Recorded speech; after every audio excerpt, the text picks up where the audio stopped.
The Unrequested Role. Ah-ooh-ah-ee.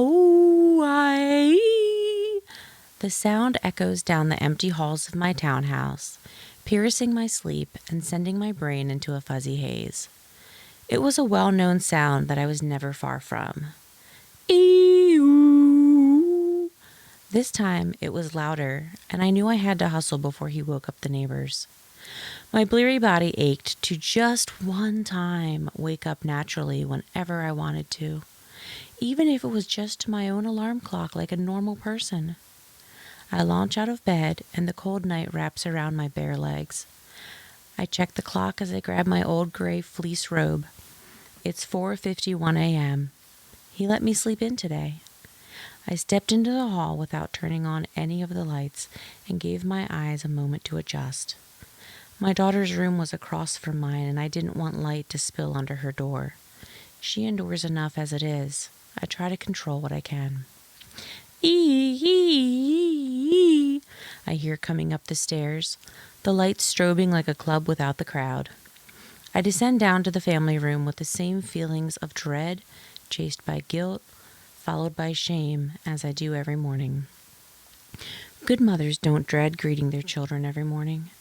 But in my defense, they were probably permitted to sleep past 5 a.m. about 15 years earlier in their parenting journeys. I reach the living room and greet my son. "Good morning, Thad. How are you today?" Thad stands across the room by the light switch, flicking the lights on and then off, on and then off, on and then off. He ignores my words and squeals in delight at the illuminated, then darkened room. Thad has a light switch obsession. Our home has gone through more light bulbs in 1 year than probably our whole neighborhood.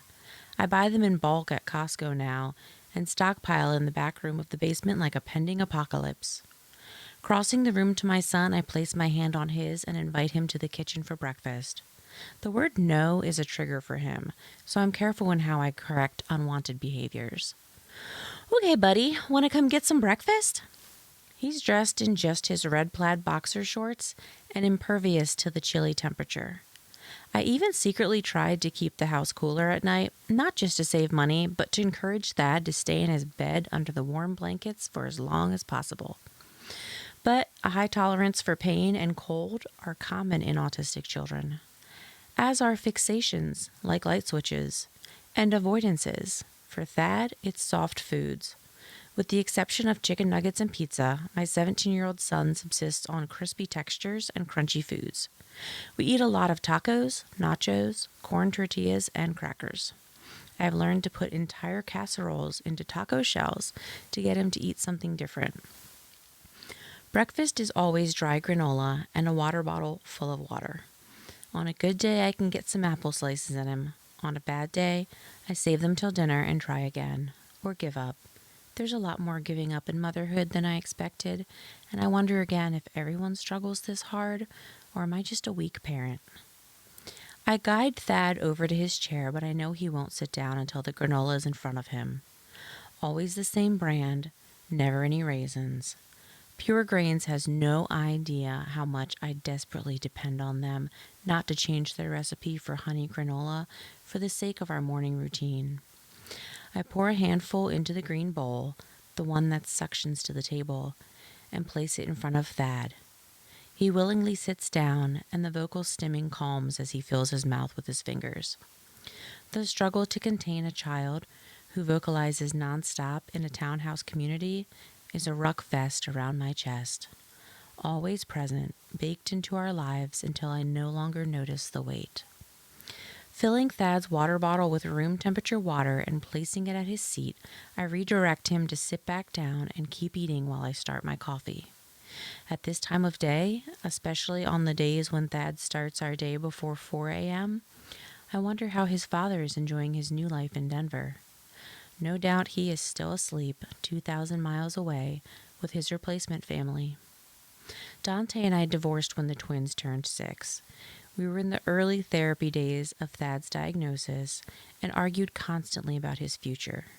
Should Thad be in a self-contained classroom or inclusion? Public school or private special needs school? Ride the bus or drive to school?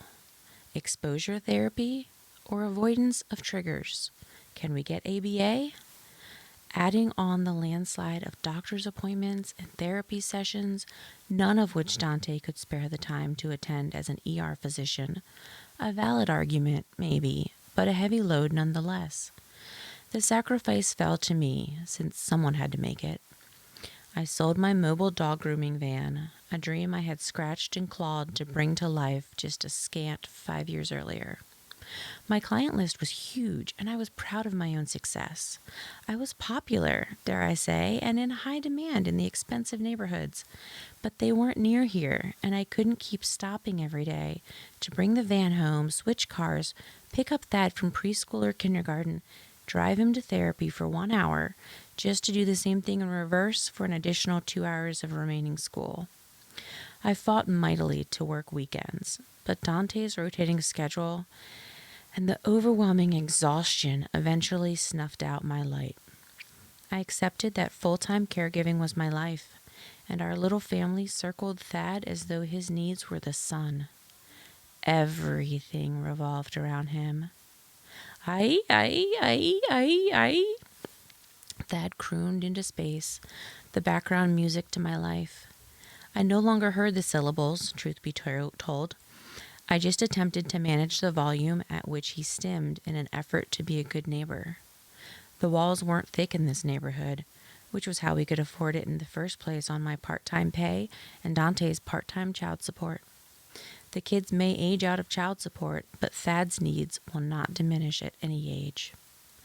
Thad climbed out of his chair and grabbed the kitchen light switch. On, off, on, off, on, off, on, off.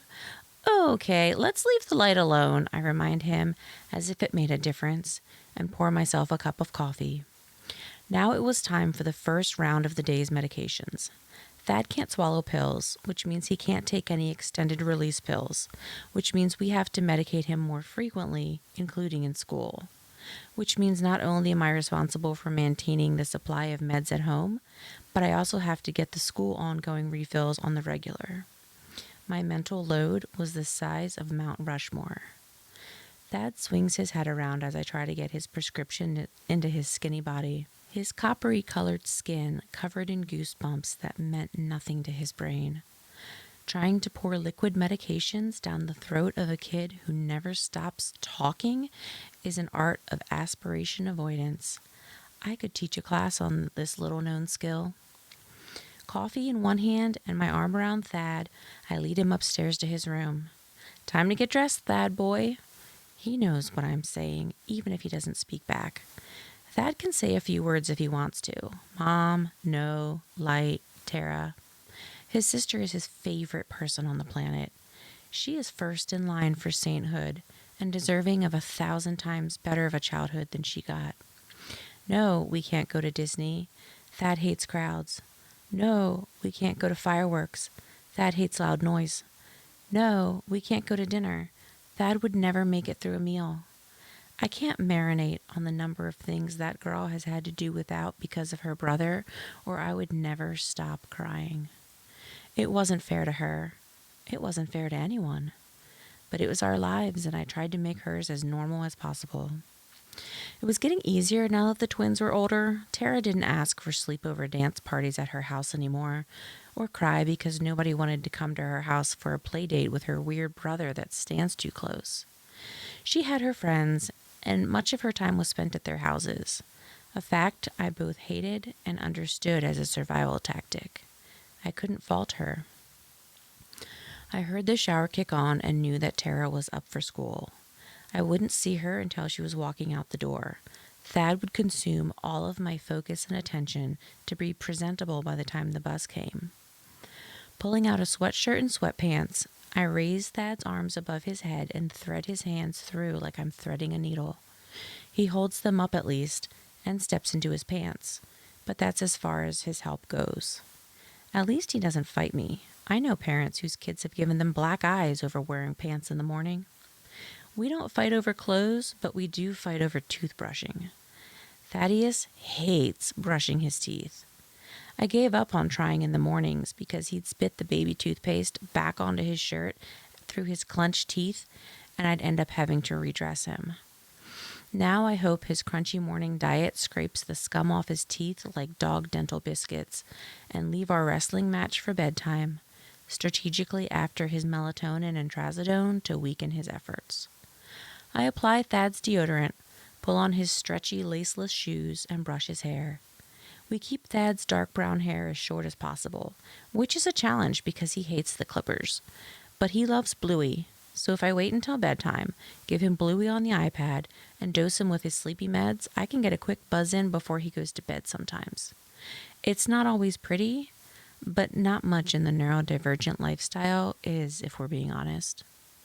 I take a moment to look at my son as we stand by the door and wait for his bus. He really is a handsome kid. Caramel-colored eyes like his sister, thick dark lashes, a million-watt smile when he uses it. I love my kids with my whole heart, yet parenthood has filled me with a weariness deep down through my bones that I may never recover from. Where was the end of the tunnel? The bus pulls up, and I feel Thad go rigid. I pick up his backpack with his pre-packed lunch the night before as always and try to lead him out the door. Thad resists. There's a new bus driver for a month, and for the past 2 weeks Thad has resisted riding the bus. He wants to go to school. I know he loves school, but change is not something his brain can process and to be avoided at all costs. He screams and slams his head into the door. I see a welt start to form. Come on, Thad, it's time to go to school. You love school. Aye! Thad screams for all he is worth and begins to bite his hands. I try to hold them in mine, but he is stronger than I am and knocks my glasses off. They break as he steps on them, and I hear the frames crunch against the hardwood. Just as I am opening the door and attempting to pull Thad through like a lamb to slaughter, Tara comes down the stairs. She doesn't leave for school for another half hour. Thad is bused to a school on the other side of town that can handle his level of needs. His bus ride is 4 times as long as hers. Thad, look, it's Mr. Mike. Look, Mr. Mike is back. You can get on the bus and go to school with your friends now. Tara points out, and the room goes silent for a second. Thad has no friends, to be clear, but the rest of her statement was true, and our entire day just turned around. I would not have to log on to work late because Thad needed to be driven to school. I would not have to leave work early to pick him up because he wouldn't board the bus to leave school. He would not come home wound up, triggered, and fighting. Mr. Mike was back on his route, and the sun had come out for this moment. Thad allowed Tara to lead him out to the bus, and I watched as my children left the house. It was an exhausting, relentless, turbulent life that none of us asked for. But for those 5 minutes, just for a moment, things were easier. And I breathed deeply. Moment by moment, fight by fight, I leaned into my life alone with my kids. I couldn't swallow the future yet, but I could take it hour by hour, step by step, because there was no one else who could take my place.